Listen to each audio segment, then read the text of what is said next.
আসসালামু আলাইকুম। তো এই ফোনগুলো আমরা অনেকদিন ইউজ করার পরে এই যে মেসেজগুলো আসতেছে,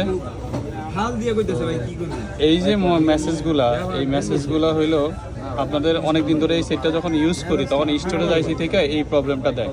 তো যাদের এরকম সমস্যা আছে তারা কোনো রকম প্লাস করে লাভ হবে না।